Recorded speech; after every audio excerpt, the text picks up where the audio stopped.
Hello everyone. இந்த மாதிரி bracelet செய்யலாமா?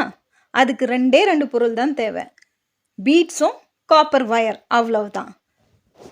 காப்பர் வயரை ஃபோல்ட் பண்ணிவிட்டு, அதை ஃபோல்ட் பண்ணும்போது ஒரு வயர் கொஞ்சம் லென்த்தியாக இருக்கணும் இன்னொரு வயரை விட. அந்த ஃபோல்ட் பண்ண சைடில் ஒரு லூப் மாதிரி க்ரியேட் பண்ணி அதை நல்லா ஒரு 2-3 வாட்டி ட்விஸ்ட் பண்ணி விடணும். ட்விஸ்ட் பண்ணதுக்கப்புறம் 2 பீட்ஸ் எடுத்துட்டு அந்த வயர்லேருந்து 2 வயர்லேருந்தும் அந்த பீட்ஸை இன்சர்ட் பண்ணிவிட்டு அதை கீழே ட்விஸ்ட் பண்ணி விட்டுறணும். அந்த பீட்ஸ் நகராமல் இருக்கிறதுக்காக ட்விஸ்ட் பண்ணிடணும். அது ட்விஸ்ட் பண்ணதுக்கப்புறம் இப்போ போடுற எல்லா பீட்ஸும் தனித்தனியாக ஈச் வயரில் போடணும். நான் இங்கே எல்லா பீட்ஸும் போட்டுட்டேன். ஒரு 20 பீட்ஸாக எடுத்திருக்கேன். ஃபர்ஸ்ட் வயரில் ஒரு 20 பீட்ஸ், இன்னொரு வயரில் ஒரு 20 பீட்ஸ்.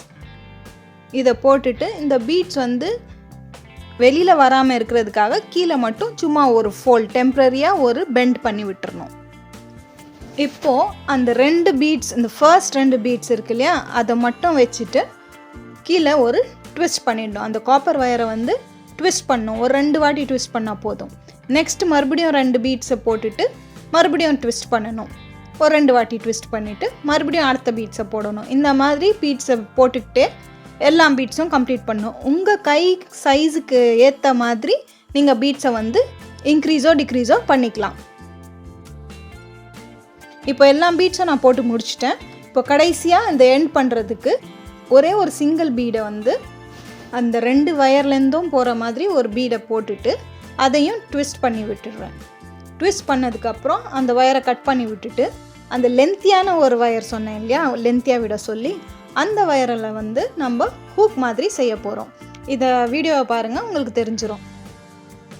இந்த ஹூக் பண்ணுறதுக்கு ஃபஸ்ட் அந்த வயரை ஒரு ஃபோல்ட் பண்ணிவிட்டு மறுபடியும் அதுலேருந்து ஒரு ஃபோல்ட் பண்ணி அந்த ஹூக் ஷேப்புக்கு கொண்டு வரணும்.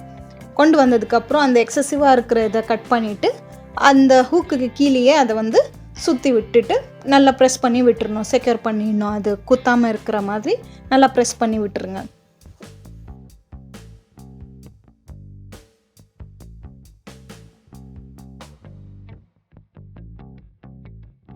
அவ்வளோதான், நம்மளுடைய சூப்பர் ஈஸி பிரேஸ்லெட் ரெடி ஆயிடுச்சு. இந்த பிரேஸ்லெட்க்கு அவுட் ஆஃப் 10 நீங்கள் என்ன ரேட்டிங் கொடுப்பீங்கிறத எனக்கு காமெண்ட்டில் சொல்லுங்கள். மேலும் இந்த மாதிரி DIYஸ்க்கு இந்த சேனலை சப்ஸ்கிரைப் பண்ணிக்கோங்க. கூடவே பெல் ஐக்கனையும் கிளிக் பண்ணிவிடுங்க. தேங்க்ஸ் ஃபார் வாட்சிங்.